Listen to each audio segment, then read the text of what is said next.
What's up guys, NepentheZ here and welcome back to another FC26 video where today we're going to take a look at the brand new content on FC26 but not before discussing the fury around the Ultimate Gauntlet 3. So first and foremost, if you're enjoying the content here on the channel, feel free to drop a thumbs up, subscribe if you haven't already, and just do me a favor, help me out in the algorithm, guys. Just leave a comment down below on how many wins you got in your first run in the Gauntlet. And yeah, YouTube's hit a new vibe, copying TikTok's algorithm setup, and so engagements really help push the channel. So thank you very much if you could. And second of all, there was a lot of frustration around the Gauntlet yesterday, and that is because once you finished 8 of the 10 objectives, you got locked out of the final 2.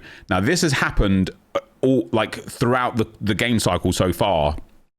Whenever EA release something that has like 6 objectives and it only requires you to complete 4 to get the objective done, once you've done those 4, you're locked out of the other 2. And quite often it's things like a player, where are we? Quite often it's things like a campaign player like this, where you would only have to do like 4 or 5, and one of them would be like win 5 games in squad battles and the other would be win 5 games in rivals. So you could never do them together at the same time. You would always complete one before the other. So you effectively chose which pack you would go for.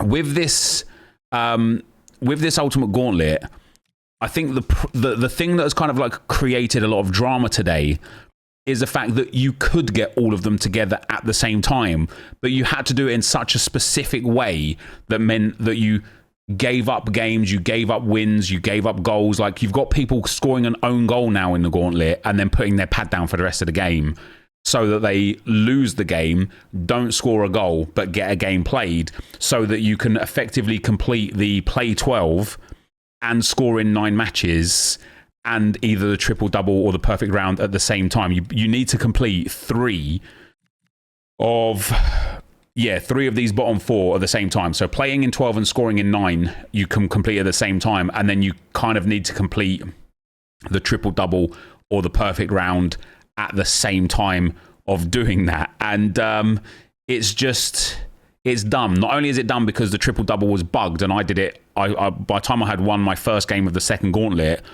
I got this completed, and I'd only won 4 games in total, let alone 2 matches in a single round 3 times. But I think the frustration is coming from people because some people are fandangling their way to getting all of the rewards, even if it wasn't intended like that. It seems unjust and unfair to everybody who's kind of been locked out of those final 2 packs, that if you just did it a different way, you would have got them. Now, do I mind? Not really. Like, I would like to be able to get the 83 by 10s as well. It would be really, really nice. But I think instead of complaining about trying to get 2 extra 83 by 10s, I think we should celebrate the fact that this Gauntlet objective was amazing. I enjoyed myself so much playing this game last night on the Gauntlet that I can't even explain it, guys. I cannot even explain it. It was such good fun. I really enjoyed building 3 new teams. I really enjoyed the gameplay. I thought the rewards were typically brilliant. And all I would say from EA is, instead of like remedying this so everybody gets a couple extra 83 by 10s, just give us more Gauntlets. 1 a week would be great. 1 Gauntlet a week, 2 tournaments a week, one of them a bonus thing for like the exhibition side of things, so everybody can get involved, similar to the Gauntlet here. I would love that. I would love that. If you want to use the best players in FC26, there's only one sure way to get them.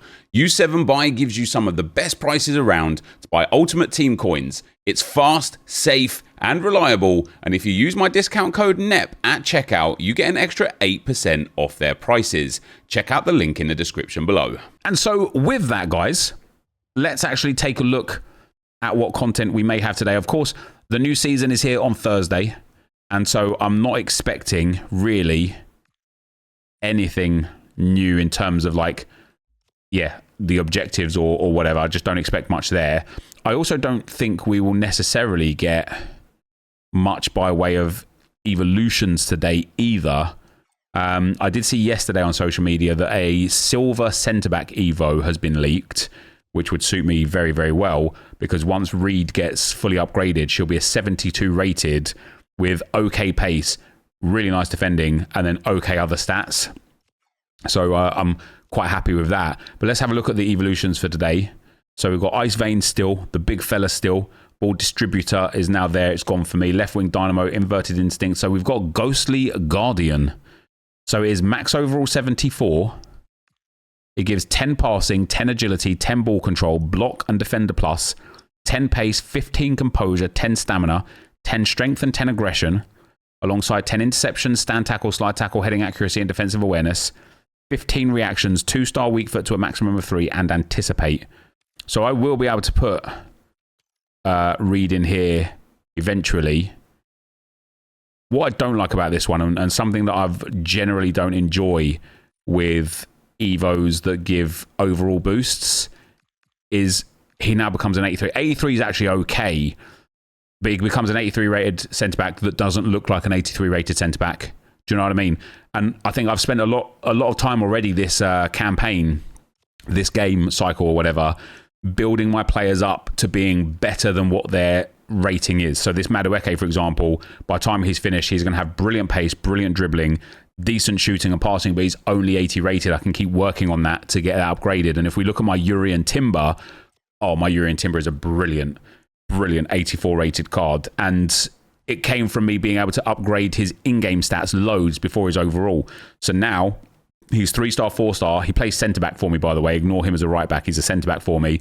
He plays 3-star, 4-star. He's got very good pace, really well-rounded defending, physical, dribbling, and passing for a centre-back. And then he's got Jockey Plus, Intercept, Relentless, and Press Proven. And because I was able to put Jockey Plus on him, it removed the Jockey playstyle, which means as more Evos come, I'll be able to put Block and Anticipate on him, and he's just going to be an absolute beast. I like players like this. I don't like players like what that Silver Evo offers, where it takes somebody up to an 83 rating that looks like they're like a 77 or 78 rated card. I think it's poor. So I'm going to be very cautious as to whether or not I even use that evolution, let alone if there's someone fun for it. I'm sure there'll be someone good for it, right? I'm sure there'll be a player out there where it's like, oh yeah, these guys, this player's really, really worth it. But for me personally, I'm not overly interested. Now then, for player SBCs, base icon match day pick. We have got a new pick, guys, and it's a base icon player pick between Paul Scholes, Robert Pires, and Luis Hernandez. For me, this is a no-brainer. I will be taking Robert Pires. We've got Paul Scholes in there, not a great card. Robert Pires, also not a great card. And that Hernandez, also not a great card. So 3 pretty generic low-tier icons that I presume are quite cheap on the market. Now, this SBC is 3 squads. What do I think it should be? 83, 84, 85 with 2 informs, I think would be reasonable. Okay, so it's an 83, 84, and 86, but only 1 inform. Yeah, do you know what? I think that's reasonable. It's one of those ones, again, where it's like, if one of these players you want, it's super, super affordable, really, really comfortable to put together. However, if you don't want any of them, that's calm. You're not really missing out by not doing the SBC. So I'd say that's a bit of a dub from EA, that one. I do have a feeling it's going to be downvoted simply because the icons there aren't popular. We've got the 83x2 double upgrade is back. 83. What was this before? An 82 rated squad, was it? Yeah, an 82 rated squad. Nice. I'll probably complete that a few times. Well, once anyway. And then the 85 to 87 is terrible. I don't do that. And otherwise, nothing in terms of upgrades. No new challenge today either. So it's actually, guys, an extremely, extremely quiet day for content. Let's take a look on Footbin. Yeah, so this is downvoted. I'm going to upvote it because it personally suits me. However, as I said in like just a moment ago, I'm not surprised it's downvoted because the players aren't exciting, right? We've got Paul Scholes. What is the SBC price coming in at? 110,000 coins. Paul Scholes is 120,000 coins. He's got Incisive Pass Plus, Chip Shot, Power Shot, Long Ball, Ticky, Slide, and Technical. He's actually got really good stats there. but his shooting's real nice and his passing's real nice. He's all right for physical as well, actually. His stamina's decent physicals. His pace is a bit poor and his dribbling's really poor. So an engine chem style is okay on him, but nobody wants to do that. Unless you're a Man United fan and you really want Paul Scholes, you're probably not going to do that. This Hernandez is 127k. He's got first touch plus, rapid, game changer, low driven, precision header and chip shot, 4-star skill moves, 3-star weak foot, terrible passing, average dribbling, terrible physical. I mean, this, I would put a Hunter on him anyway, but this is just a really poor card. I don't even know how he's 127k, to be fair. Like, it's not a very good card. And then Robert Pires, who I will be taking, he's got finesse shot plus, which is delightful. He's 4-star, and 6'2", which is actually quite delightful. He's got incisive pass, inventive, technical, and quick step, which are nice play styles. He also has cam as well, which is delightful. Now, in terms of the card, though, pace is okay, shooting's not great, passing's okay, dribbling's not great, physical's not great. An engine chem style's a play on here, but this is, again, it's another card that is just a bit meh. And even though he's down 15k, obviously since this SBC has been released, because if you have this Pires, you sell him, you then use the coins to do the SBC version, and then you have some coins left over. I don't think it's a great card either. I don't think any of the icons are good. Like I say, the only reason why I upvote it personally is because I'm an Arsenal fan, and so to be able to pick up a Robert Pires first owner is going to be really, really nice for me. Now, this Evolution is mostly upvoted, which is fair enough. As I say, for me, I don't like it.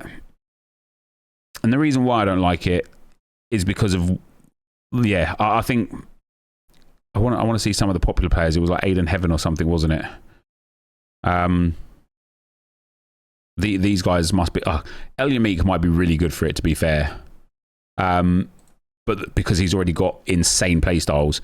But the reason why I don't like this one, even with Eliamik, he becomes an 83 rated, who's got really good pace, brilliant passing outside of vision, okay defending, good physical, and pretty poor dribbling. You know, you pop a shadow on him, it's just... He's not bad. He's not bad. Like, of all the players, I think he's decent because I really like his play styles. The fact that he's got intercept, anticipate, slide tackle, aerial fortress. There's also, I wonder if he was here. There is a player, there is a centre-back that has got, a silver centre-back that has got, what is his name? He's got all 6 defensive play styles. He might be pretty good for this. I can't remember his name now off the top of my head. I'm surprised he's not part of the popular centre-backs here. I can't remember what rating he was either. He plays in the Irish League, which isn't really that helpful when we're scrolling down here. Let me see. Maybe I can switch the league to the Irish League. I can't. Let's do players. Let's do leagues. What does the Irish League come under? There we go. Electricity League. And then we go positions. And we go centre-back. And then we go playstyle. Oh, there you go. This guy. This guy. Look at that for playstyles, guys. He's got jockey, block, intercept, anticipate, slide tackle, and aerial fortress. Now, if you evoed him in this... Not only does it only take him up to a 76, but it gives him a really healthy stat boost. It's still a terrible card, fair play, actually. It's still that's why it's not popular. It's still a terrible card. We've got Aiden Heaven in here as well. Yeah, see, this again. Now, Aiden Heaven's not bad again because he's solo rated still. 79 rated is okay, but it's still just not a great card. Not that every Evo has to turn every card into like a overpowered card or anything like that. I'm sure if you've got players that you can fit into this, you're going to be happy with it. I just don't think it's that great of an evolution. I would be very wary. Like this Gerard Martin is a perfect example of why I don't like this Evo, because he's now 83 rated with only defending at 83, dribbling, pace, passing, and physical way lower, and he only has block and anticipate. And he's only 3-star. It's like you still need to put so much work into this card to get it to a level that it needs to be at. So yeah, for me, this Evo is not bad, but I think for the boost that it gives an overall plus 10. He gives block and anticipate, which I actually quite like, to be fair. Oh no, like I like this one. I like this one. It's definitely a builder evo. It's not a finisher evo. But yeah, I don't mind it. I don't mind it. It's not awful. Oops, wrong Arsenal. I only think Arsenal will have like one player anyway here as well. Yeah, literally just Reed, who I've already been evoing. I've put her through so many different cards, so many different evos. But yeah, it's not the worst in the world. It's not the worst in the world. With that being said, guys, there's not a lot else. Oh, Hakimi is not in Team of the Week. 2 goals and a clean sheet. His last Team of the Week was in FIFA 23. Putellas is in Team of the Week. That is going to be a ridiculous, ridiculous card. Jude Bellingham is in Team of the Week. Oh my days. Are we getting a Marcus? No way. Marcus Rashford is coming as an ultimate screen player pick. His gold card is already ridiculous. That is going to be an outrageous card. Do we want to see the official cards? Yes, show us the official cards. Park Ji-sung is the first confirmation as an SBC in Team 2. Damn, he's going to be good because he's got centre mid as well, right? That's pretty mad. What else have we got? Nothing new there. Peter Crouch is 100,000. He's up 30. Oh, wait, what happened? Did somebody like say something on Peter Crouch or something? Has he been like perceived as meta? And the other thing, guys, that we do want to talk about here is what Donk talks about here. Goalkeeper movement could get removed. There was, let me see if I can grab it on Reddit real quick. There was a post on Reddit that I saw yesterday. Here we go. EA Sports, I guess this is in their Discord. We've been receiving a lot of feedback on goalkeeper movement. What do you think about it? Strongly dislike it. Sorry, strongly like it, 8%. I like it, 13%. Indifferent, 12%. I dislike it, 15%. I strongly dislike it at 53%. And guys, that is almost 10,000 votes. It was 8,500 votes. Whilst I always feel like when you're talking to specific online communities, it doesn't always give a true representation of the general opinion, having 5 options and one of them being over 50% and it being like an extremist option, I think is mental.